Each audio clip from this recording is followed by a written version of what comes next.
All right, ladies and gentlemen, so this is going to be a quick tutorial reviewing how we create an outline in Google Docs, because most of you guys are using Chromebooks, and just a quick show as to the information that we would be putting into our outline for our performance task. Now, remember, your performance task is to prove whether Steve is guilty or innocent. So first things first, the logistics. Your papers are always supposed to be 12 font Times New Roman. So here's our Times New Roman. And we change it to 12 font. So 12 font Times New Roman. If you do the drop down and Times New Roman is not one of your most recent pieces, you can always scroll down. It's in alphabetical order and find Times New Roman there. Always put a heading in for me. Today's date. See, I work on weekends. You guys have me doing stuff because I need to help you guys out. Look at this. Periods 4 or 5, and whatever the assignment title is always in your instructions. You have to read. Hit enter a couple of times. If you notice my assignment title, there are no spaces in between. It is not double space. Please stop doing that. Just knock it out. It is right there, the first 4 lines. So if you remember when I show you my example, which I'm going to show you right now, you have your introduction for your I, and then your A, B, and C. And then your first subtopic, your first reason why Steve would not be guilty would be your A. I have it color-coded here to make it a little bit easier, which I will also attach to the assignment. My B is in purple. That is my 3rd paragraph.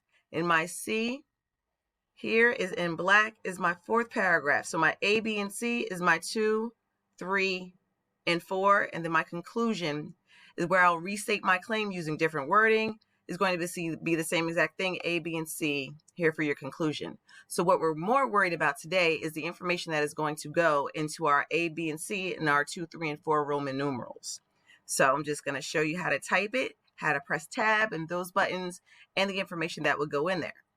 So for instance, I'm going to use James. And so my question is James guilty or innocent? My introduction is, I'm stating my claim. In Monster by Walter D. Myers, defendant James King should be found not guilty. And these are my 3 reasons. So I gave you the claim. These are my reasons. A, the medical examiner's testimony. B, the cousin gave him an alibi. And C, the witnesses are not credible. Each one of these is going to have its own paragraph. Body paragraph 1 is going to be about the medical examiner. Body paragraph 2 is going to be about the cousin's alibi. Body paragraph 3 is going to be about the credible witnesses. And I also gave a list of the credible witnesses' names. So let me show you how we're going to actually set up the outline. So outlines have letters and Roman numerals. So you use capital I, and the cool thing about Microsoft Word and Google Docs is it actually knows the template, it can recognize it, and will start filling things in for you. So you hit Shift I to make a capital I, period. Check it out. As soon as you hit the space bar, watch it move, because it starts to line things up and space things out for you. So I'm going to make my claim. This is my introduction paragraph. So James King, you guys are going to be writing about Steve Harmon, is not guilty. Now, when I hit enter, it's going to think that I need another Roman numeral. So check it out. It automatically filters in and automatically populates a Roman numeral 2, but I don't want a Roman numeral 2. I need letters. So we're going to go back to our lettering. Instead of the Roman numeral 2, you press the tab button 1 time. It automatically turns into the letter that we need. Okay, we're going to show you again. So at the end of the sentence, you hit the enter or return, but it's going to give you a Roman numeral. Once you hit tab 1 time, it gives you the letter that you need. So the medical examiner is my A. My B, see, I hit enter, it automatically gives me a B. Cousin's alibi.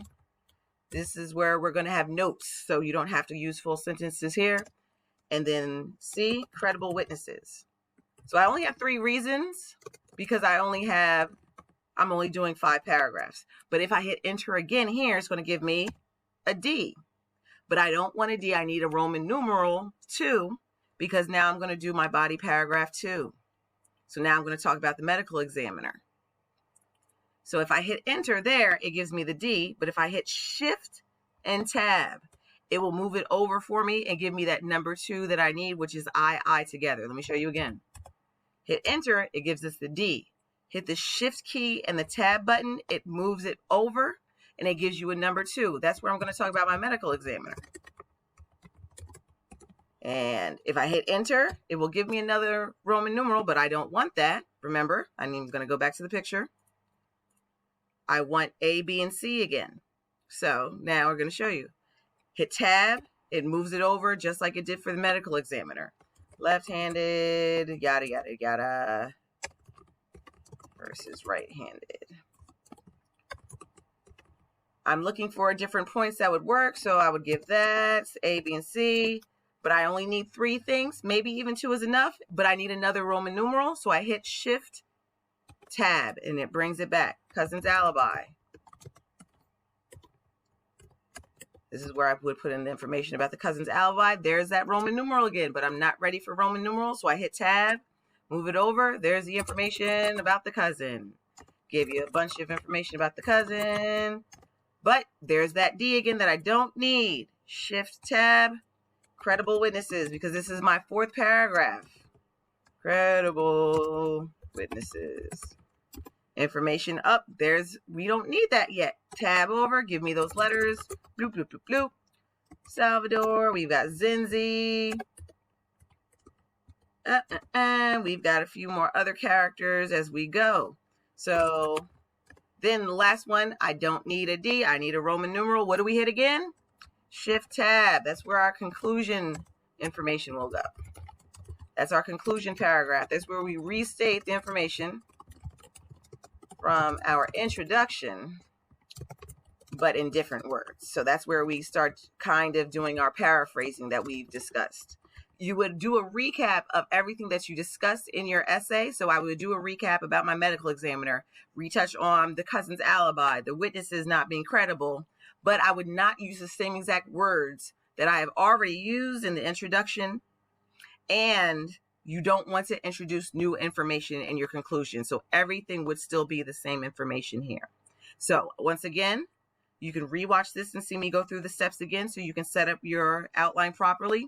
And I'm also attaching my information on my outline. This is a picture of my outline, and this is the T-chart that you should have already made because that's where I got my information to go into the outline. If you have any questions, you know how to reach me.